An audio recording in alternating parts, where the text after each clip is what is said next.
Bismillahirrahmanirrahim. Assalamualaikum warahmatullahi wabarakatuh. Alhamdulillahi rabbil alamin.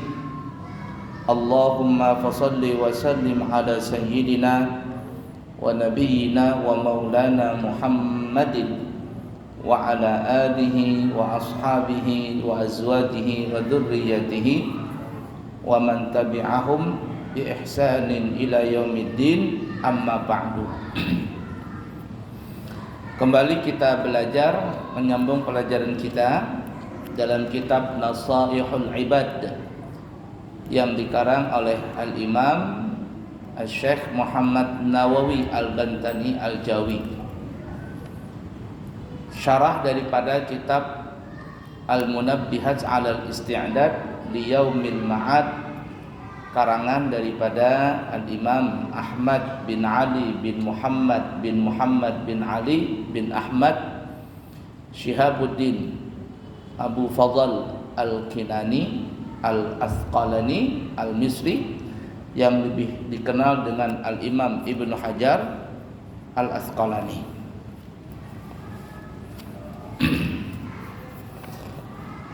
Kita masuk makalah yang ke-54, pembahasan yang ke-54.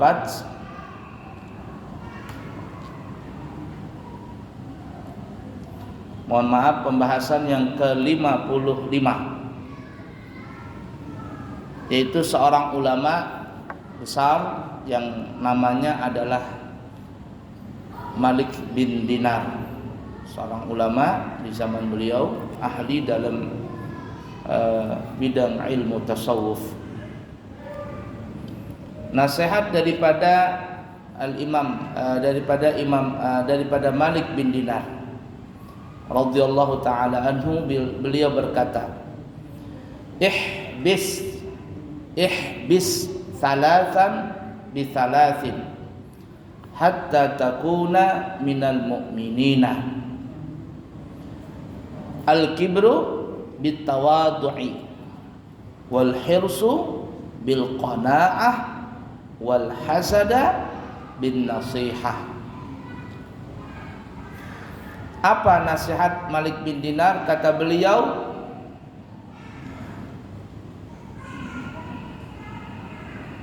cegahlah diri kalian, cegahlah 3 sifat yang buruk dari diri kalian dengan 3 sifat yang baik.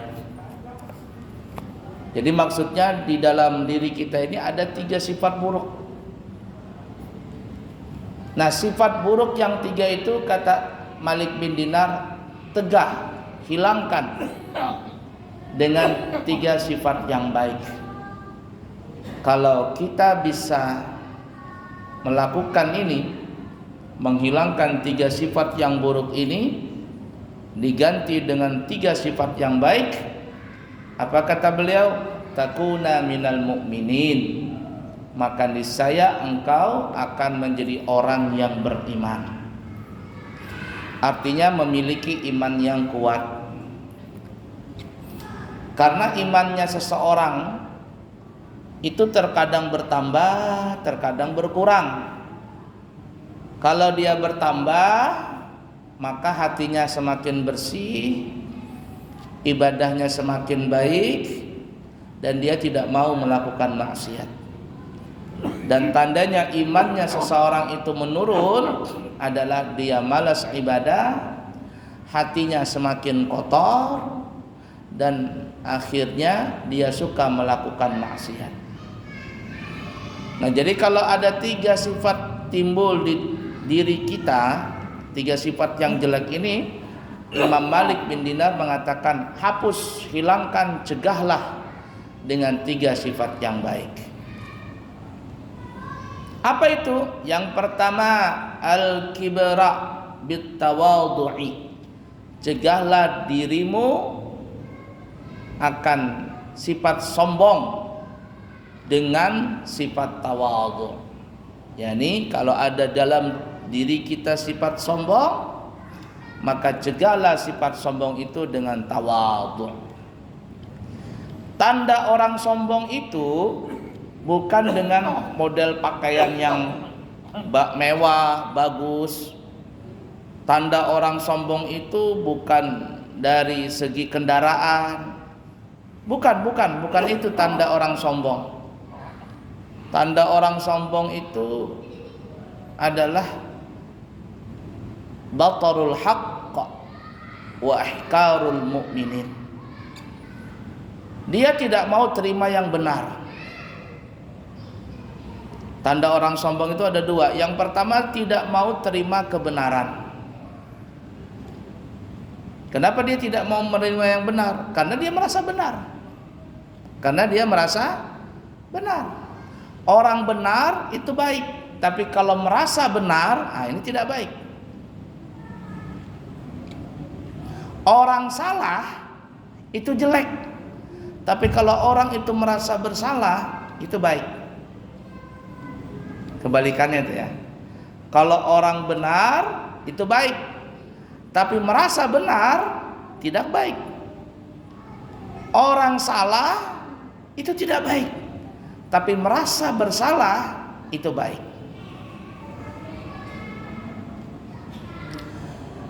Yang kedua, tanda orang sombong itu suka menghina kepada orang lain, terutama kepada saudaranya yang beriman. Suka membanding-bandingkan dirinya, lalu dia menghina saudaranya yang lain. Itu tanda orang sombong. Sifat sombong tuh di situ tuh. Jadi sifat sombong itu bukan nampaknya di pakaian, di kendaraan, di mana-mana, enggak, di sifat. Dia bukan bukan dari dilihat, bukan dari pakaian, kendaraan, bukan dari sifat. Tandanya dua tadi, tidak mau terima yang benar karena dia merasa benar, dan suka menghina orang lain. Orang yang seperti itu biasanya tidak mau terima perbedaan, tidak mau lapang dada. Kalau ada orang yang berseberangan dengan dia, selalu dia salahkan, selalu dia salah-salahkan. Kenapa? Karena dia merasa benar tadi. Kalau sudah begitu, biasanya dia selalu menghina orang lain. Itu tanda orang sombong. Setiap manusia itu ada potensi untuk bisa sombong. Kita ini, apalagi yang kita ini bukan nabi, bukan rasul, bukan malaikat. Kalau nabi dan rasul itu jelas tidak ada sifat sombong mereka. Malaikat tidak ada rasa sifat sombong. Tapi kita ini manusia itu ada potensi untuk sombong. Dan potensi orang sombong itu, potensi seseorang itu bisa sombong, itu ada beberapa sebab. Yang pertama adalah ziyadatul mal. Orang itu bisa jadi sombong karena bertambahnya harta, bertambahnya kekayaan. Beda orang miskin ketika dia berjalan dengan orang kaya ketika berjalan, itu gayanya aja beda itu. Gayanya beda. Coba kalau orang kaya itu, kalau dia tidak ada rasa, kalau dia punya rasa sifat sombong, berbeda gaya jalannya. Petantang, petenteng, itu tuh. Beda orang miskin. Jadi orang bisa sombong itu yang pertama bisa disebabkan karena apa ya tadi ya? Karena harta. Dan begitulah manusia. Kebanyakan orang yang sombong itu adalah dari orang yang kaya. Dengan sebab kekayaan jadi sombong. Jadi angkuh. Yang kedua, orang sombong itu penyebabnya adalah ziyadatun nasab. Ziyadatul nasab, artinya bertambahnya kedudukan. Mansab, ya, kedudukan. Bisa bertambah pangkat, bisa bertambah jabatan. Coba lihat, beda. kalau rakyat biasa dengan para pejabat, dosalah jadi pejabat tinggi. Jadi RT saja itu biasanya bisa jadi sombong. Jadi RT. Mohon maaf ya, kalau ada Pak RT mohon maaf ini. Beda orang yang biasa dengan yang jadi pengurus itu beda. Ketika jadi pengurus, luar biasa. Itu beda itu. Dan semakin tinggi jabatannya, itu ada potensi bisa jadi sombong. Bukan berarti kita tidak boleh jadi orang kaya, bukan berarti kita tidak boleh jadi pejabat, boleh. Tapi ingatlah bahwa kita berasal dari yang hina, min nutfah, dari setetes air yang hina. Ketika kita lahir nggak berbaju, nggak berselawar, nggak bisa melihat, mendengar, berbicara belum bisa. Kita dibantu semuanya. Jangan sampai lupa kacang dari kulitnya. Ziyadatul jah, pangkat ini bisa menjadikan orang itu sombong. Termasuk juga adalah kata ulama adalah nasab. Nasab itu bisa jadi orang itu bisa menjadikan orang itu sombong. Dulu orang miskin umpama ya. Kemudian orang biasa saja umpama, lalu dapat mantu orang kaya. Weh, itu beda sudah tadi. Mantuku orang kaya, mantuku pejabat. Baik, beda sudah gayanya itu.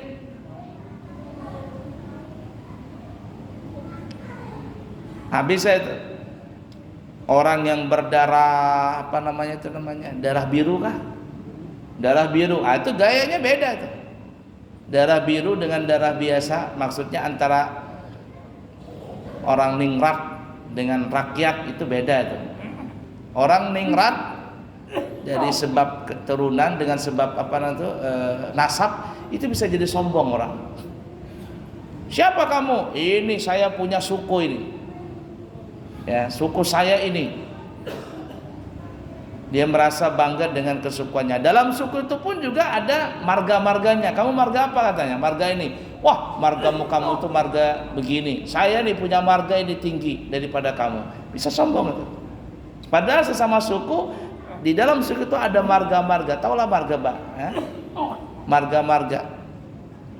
Itu bisa berubah itu. Nah, jadi hati-hati kita dalam masalah ini.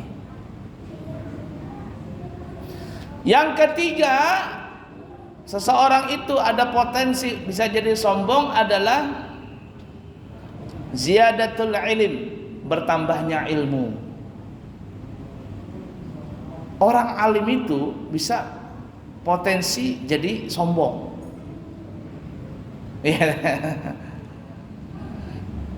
Ada saya melihat video dari Habib Hasan Ismail Al-Muhdar di Bondowoso. Beliau mengatakan begini ya, dan itu memang kenyataan, saya rasakan itu. Apa kata beliau? Orang-orang yang suka hadir di majlis taklim yang begini-gini nih, itu biasanya orang biasa. Sangat jarang anak-anak yang lulusan pesantren. Sangat jarang orang-orang yang sekolah pesantren atau lulusan pesantren yang ikut belajar di sini. Belajar di majlis taklim itu sangat jarang. Kenapa? Karena anak pesantren ini merasa dia sudah punya ilmu. Siapa sih ustaznya itu? Wah, itu aja katanya. Dan saya rasakan itu. Saya banyak menemukan orang seperti itu. Kamu lulusan dari mana sih? Fulan dari lulusan ini. Itu jago banget protes. Ustadz itu salah itu. Salah menyampaikan ilmu. Sebenarnya begini, menurut guruku begini. Pintar banget memprotes. Kalau memprotes, jagonya. Tapi disuruh maju, nggak mau. Kamu ceramah, belum dapat izin lagi, belum dapat ini, belum dapat itu. Tapi memprotes, jago banget. Setiap ada ustadz, ada guru yang ceramah, di pandangan dia itu salah aja melulu. Itu kata Habib Hasan Ismail Muhdar. Dan itu memang lihat saja di mana-mana majlis taklim itu. Biasanya yang hadir yang mana? Ya orang-orang biasa, karyawan-karyawan, mahasiswa-mahasiswa biasa. Tapi anak pesantren hampir jarang dia ikut hadir di majelis ta'lim. Kenapa? Karena dia merasa sudah punya ilmu.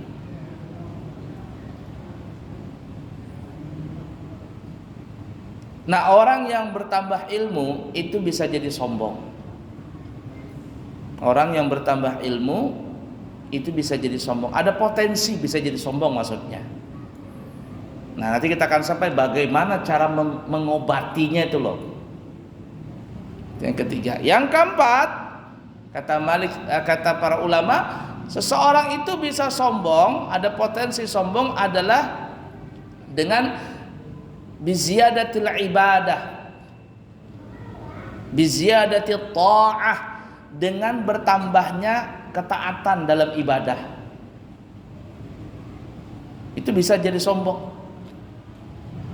Di antara kita, mohon maaf sekali lagi, umpama ada yang rajin sholat, baca Qur'annya rajin, sholat sunnahnya rajin, sholat tahajudnya rajin, etikafnya rajin, itu terkadang ada rasa timbul dalam hati, apa sih orang-orang ini, tidak ada yang mau sholat sunnah, aku aja di sini yang sholat sunnah. Kalau nggak ada aku nggak bakalan ini. Ya, terima kasih. Ini orang-orang ini nggak ada yang sholat tahajud, aku aja yang tahajud, gimana ini? Ada rasa timbul tuh. Seperti itu.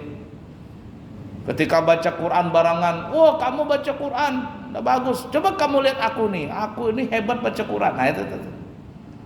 Dia biasanya ada timbul seperti itu. Bukan berarti kalau begitu kita tidak boleh bertambah ilmu, salah juga. Bukan berarti kalau begitu kita tidak usah beribadah, salah lagi. Artinya kita ini teruslah kita beribadah, teruslah menuntut ilmu, walaupun ada potensi untuk jadi sombong, tetapi kita harus belajar bagaimana menghilangkan perasaan sombong dalam hati itu. Nanti Malik bin Dinar memberitahukan caranya.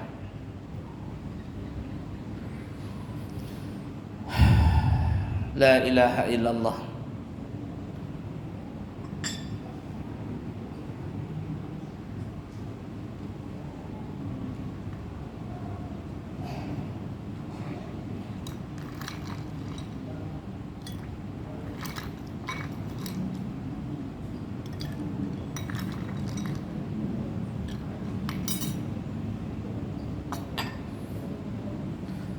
Orang yang baru belajar ilmu, orang yang belajar ilmu agama nih biasanya, itu kata Sayyidina Umar Ibn Khattab, orang itu akan melewati hatinya, akan melewati 3 tahapan di dalam hatinya.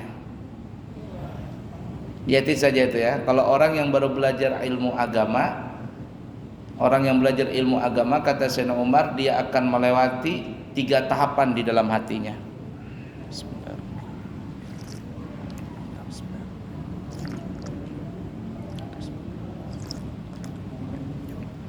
Yang pertama, kata Sayyidina Umar, orang yang baru-baru belajar itu biasanya ada rasa sifat sombong. Lihatin saja tuh ya. Ada orang yang baru belajar 2 bulan, 3 bulan, terkadang belajarnya pakai YouTube atau pakai Syekh Google al-YouTubi. Baru 2 bulan 3 bulan baru ikut daurah 40 hari, pulang dari situ pokoknya semuanya salah, itu salah, bid'ah, syirik, neraka, itu semuanya. Baru belajar. Lihat anak-anak di pesantren itu, ya dia baru belajar itu, wah luar biasa sombongnya. Biasa itu biasa. Jadi jangan kalau ada anak-anak yang baru masuk pesantren begitu, wah gayanya tuh ngalah-ngalahin gurunya, pakai bolang besar, pakai jubah, pakai ini. Gurunya biasa aja, santrinya luar biasa. Nggak apa-apa, itu biarkan. Itu masih tahapan pertama itu. Tapi jangan berhenti di situ. Artinya jangan berhenti nuntut ilmu di situ. Ketika dia berhenti di situ nuntut ilmunya, jadi iblis dia, jadi syaitan dia. Tapi apa? Terus belajar. Kalau dia terus belajar untuk ilmu, maka rasa sombong dalam hati ini akan hilang. Lalu Allah tanamkan dalam hatinya sifat tawadhu, rendah diri. Biasa kalau orang baru belajar baca kitab itu, baru kitab 1, wah pokoknya kalau nggak sesuai dengan kitab ini salah semua. Salah semua. Padahal dia baru megang 1 kitab. Tapi ketika dia baca kitab yang lain, oh ternyata ada pendapat yang lain toh, ternyata ada pendapat ini loh, pendapat itu loh.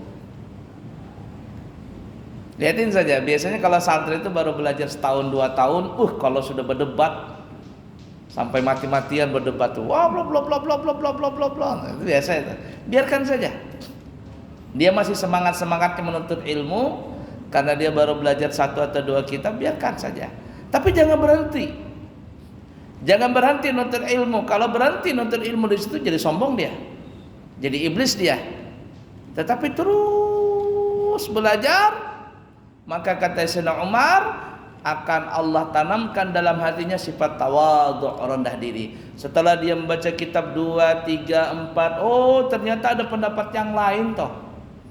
Lalu dia bisa menjabarkan. Ketika ada perbedaan, oh iya enggak apa-apa, itu memang ada pendapat seperti itu, monggo silakan. Pertama kan keras banget, enggak sesuai dengan pendapat dia, disalah-salahkan semua. Tapi karena dia sudah tahu, kemudian setelah itu dia tahu, baru dia rendah diri. Nah kalau berhenti di nomor 2 ini ya lumayan, bisa jadi dia tawadhu. Tapi kata Sayyidina Umar, kalau bisa jangan berhenti, terus belajar. Kalau dia terus belajar, maka dia akan timbul di dalam hatinya tahapan yang ketiga. Apa itu? Al-faqiru fil ilm. Dia merasa nggak punya apa-apa. Dia dalam hatinya nggak punya ilmu. Dia selalu haus dengan ilmu, merasa miskin, merasa fakir dengan ilmu. Maka lihatlah ulama-ulama kita. Mereka sudah alim, membaca kitab ini, kitab itu, gurunya banyak, tapi setiap waktu tidak lepas dengan kitab. Dia cari referensi ini, dia cari baca kitab ini, kitab itu, tidak pernah berhenti itu dia belajar. Kenapa? Karena itulah ilmu. Semakin digali ilmu itu, semakin luas. Itu ilmu seperti itu. Kayak sumur bor gitu loh. Kalau orang dapat sumur bor, ngompa itu dapat air, itu air itu semakin dikuras, semakin disedot, semakin bersih. Pertama kotor dulu, terus jangan berhenti itu. Kemudian apa? Lambat laun jadi bersih, jadi jernih, dan seterusnya seperti itu. Di bawah itu jadi besar dia. Begitulah ilmu. Semakin digali, semakin lebar ilmu itu. Semakin merasa dia tidak punya apa-apa. Oh ternyata saya ini bodoh sekali. Wa fawqa kulli dhi ilmin alim. Di atas orang yang alim itu ada yang lebih alim lagi. Di atas langit masih ada langit. Jadi jangan berhenti dalam menuntut ilmu. Dan kalau menuntut ilmu jangan pilih-pilih. Aku mau belajar sama guru ini aja, guru yang lain aku nggak mau belajar. Ketika gurunya datang, paling depan dia. Tapi ketika bukan gurunya nggak mau hadir, dia majelis taklim. Ini terlalu fanatik dengan guru. Gurunya pokoknya selalu benar gurunya. Walaupun gurunya salah, benar. Apalagi gurunya benar. Pokoknya kalau yang selain bukan gurunya nggak mau dia benarkan tuh. Ada juga murid seperti itu, kacau juga. Nah itu kenapa seperti itu? Karena dia masih dalam tahapan sombong tadi. Masih dalam tahapan sombong. Yang parah pas kena guru yang sombong. Nah, gurunya bilang kamu nggak boleh belajar sama orang yang lain, ya sama aku aja. Habis dia gurunya sombong, muridnya sombong akhirnya. Nah itu tuh ya. Baik, kita kembali. Imam Malik bin Dinar mengatakan, perangilah, cegahlah sifat sombong itu bitawadhu'i, dengan perasaan rendah diri.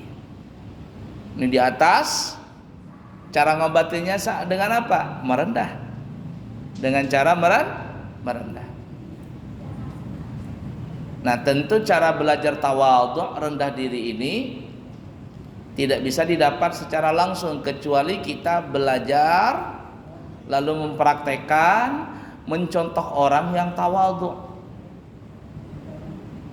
Berteman dengan orang yang tawadhu, berguru dengan orang yang tawadhu. Tapi kalau berteman dengan teman yang sombong, berguru dengan orang yang sombong, nggak bakalan tawadhu itu.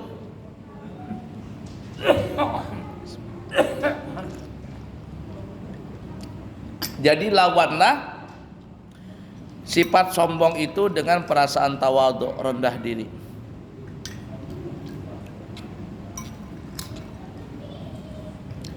Nah, salah satu bentuk sifat rendah diri itu adalah, kata orang Jawa itu apa ya? Legowo. Apa legowo? Dia merasa lapang dada. Merasa lapang dada. Umpama dia seorang alim, tapi dihina sama orang. Apa itu? Kamu tuh udah belajar apa? Itu salah-salah juga kamu. Katanya orang alim, ternyata nggak punya ilmu juga, salah-salah juga. Ketika dihina sama seseorang, jangan dilawan. Diam saja, pikirkan itu. Dan memang benar, hakikatnya kita memang nggak punya ilmu. Hakikatnya kita memang orang bodoh. Tapi ketika ada orang alim lalu dihina, lalu dia membalas itu, belum sampai makam tawadhu. Nabi kita tuh apa? Tidak ada kurangnya Nabi kita. Tapi ketika Nabi kita tuh dihina oleh seseorang, beliau nggak pernah marah, diludahi, dicaci, dipukul, diapain, diam saja. Nggak mau balas Nabi. Kalau masalah pribadi. Tapi ketika urusan agama, baru beliau tegas dalam masalah itu. Nah, jadi belajar tawadhu tadi adalah ketika kita dihina seseorang, dicaci maki seseorang, bersabarlah itu. Tidak usah membalas. Kalau kita bisa mengklarifikasi, silakan mengklarifikasi. Tidak usah kita balas, tidak usah kita balas caci maki, diam saja, sudah. Bismillah. Toh nanti dia capek sendiri. Orang yang menghina itu capek sendiri. Yang penting kita terus berjalan, menunjukkan prestasi kita. Dan orang yang menghina, mengiriin kita tadi, dia capek sendiri nantinya. Bismillahirrahmanirrahim.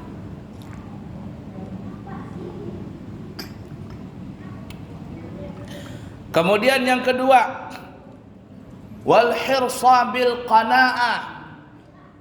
Kata Malik bin Dinar, perangilah, cegahlah sifat apa ya? Harus itu bahasa kitanya rakus. Sifat rakus dengan perasaan cukup. Hirs ini bahasa kitanya perasaan yang nggak puas-puas. Punya mobil satu, kepingin punya dua. Punya mobil dua, kepingin punya tiga. Padahal nggak dipakai juga mobil itu. Cuman bergaya aja. Punya motor banyak, punya rumah banyak, nggak dipakai juga. Kalau duit banyak itu disumbangkan ke masjid, dibangunkan ke pesantren, dibangunkan kemana, itu lebih baik. Tapi karena dia merasa duit banyak, lalu dia memuaskan hatinya dengan membeli barang-barang di dunia ini. Dengan seperti itu dia merasa puas, memamerkan kekayaannya. Ada orang seperti itu, ada. Beli baju nggak cukup, cuman 1-2 lembar, 1 lemari penuh dengan bajunya dia. Belum lagi rusak, 1-2 kali pakai, nggak dipakai lagi, dibuang begitu.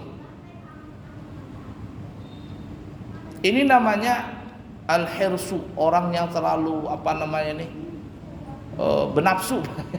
Artinya haus, selalu kepingin lebih itu lah. Nggak pernah merasa puas, rakus. Dan setiap kita ada seperti itu tuh. Sifat itu ada dalam diri kita. Kalau nggak percaya, coba rasakanlah, kita masing-masing ada seperti itu. Sudah punya motornya motor apa tuh, Beat. Nanti kepingin ganti motor Vario. Sudah punya motor Vario, mau ganti motor, masuk kuping mau murah. Apa namanya, NMAX kah? Apa? NMAX. Nah, sudah punya NMAX, kepingin punya motor Ninja. Sudah punya motor Ninja, kepingin Harley. Ya. Sudah punya mobil, walaupun cuman Agya, kepingin Avanza. Setelah Avanza, Innova. Setelah Innova, apa ya? Fortuner apa lagi? Alphard. Nggak pernah puas kita itu. Padahal cuman begitu-gitu saja. Lihat handphonenya tuh nah. Handphonenya terkadang sampai harga 30 juta. Nah, apa iPhone kepangarannya tuh 30 juta berani dia beli. Berangkat umroh nggak bisa-bisa. Padahal kalau 30 juta berangkat umroh sudah ketemu Rasulullah, sudah bisa melihat Ka'bah. Cuman ya ini handphone yang penting bergaya aja. Kenapa? Diperbudak dengan kemewahan tadi. Selalu rakus, kepingin pamer aja. Dia kalau dipuji sama orang lain dengan kekayaan, dengan sebab kekayaannya itu, senang banget dia, merasa bahagia. Padahal enggak, itu bukan bahagia. Itu racun itu. Nah, Imam Malik bin Dinar mengatakan, lawanlah sifat rakus, lawanlah sifat yang tidak pernah puas itu apa? Bil qanaah. Apa qanaah? Merasa cukup. Merasa cukup. Fungsi motor itu apa? Untuk dipakai menyampaikan kita dari satu tempat ke tempat yang lain dengan secara cepat. Motor Beat dengan motor NMAX ya sama saja. Kalau kita hanya bisa beli motor Beat, belilah motor Beat. Jangan memaksa-maksa untuk motor NMAX. Kalau ada duitnya nggak apa-apa. Kan fungsinya sama, nyampe juga sama, semuanya sama. Handphone merek Oppo, merek apa tuh namanya? Xiaomi dengan merek iPhone sama aja. Ya, yang dilihat sama, YouTube, Facebook itu juga. Cuman menang gaya saja. Jangan lihat mereknya, jangan lihat bendanya, lihat fungsinya. Apa fungsinya itu? Kalau fungsinya sama, selesai. Kita bisa seperti itu, bismillah. Nah itu ya, dengan merasa cukup. Kalau kita sudah merasa cukup itu, kita tidak diperbudak dengan urusan keinginan-keinginan yang berlebihan di dalam masalah dunia. Kalau duitnya ada nggak apa-apa. Ada orang kaya, memang dia duitnya banyak, bermiliar-miliar, handphonenya iPhone, ya nggak apa-apa, biasa bagi mereka. Nah, kita ini nang cari duit setengah mati, hendak handphone iPhone, ya apa enggak? Bisa kada bisa nukar balas 1 tahun itu, membayar kreditannya aja. Apalagi dengan kredit, smart kredit, motor kredit, rumah kredit, mobil kredit, apalagi jilbab bini kredit berataan. Kenapa? Kepingin gaya itu loh. Hidupnya dengan kredit aja. Tuntung kredit ini, ganti lagi kredit ini, kredit aja terus. Pas mati dalam keadaan mengkredit. Bebas utang. Iya, bebas utang. Tapi berbunga. La ilaha illallah. Umrah saja ada yang berkredit, ada yang bertakun guru, ada karena umrah berkredit, ada cuman ulun kada menjual. Muyuhi ikam umrah berkredit tuh. Artinya berangkat dulu, bayar belakangan. Iya ada, cuma nanti setahun itu bisa sampai 5, 6, 7 juta bunganya. Apa begitu? Mana berbunga pulang, nang halal-halal aja sudah. Umrah aja di kreditnya. La ilaha illallah. Baik, yang terakhir, wal hasada bin nasiha. Kalau ada rasa timbul dalam hati kita, rasa dengki, iri sama orang, maka sering-seringlah obati penyakit dengki tadi bin nasihat, mendengar nasihat. Sadar diri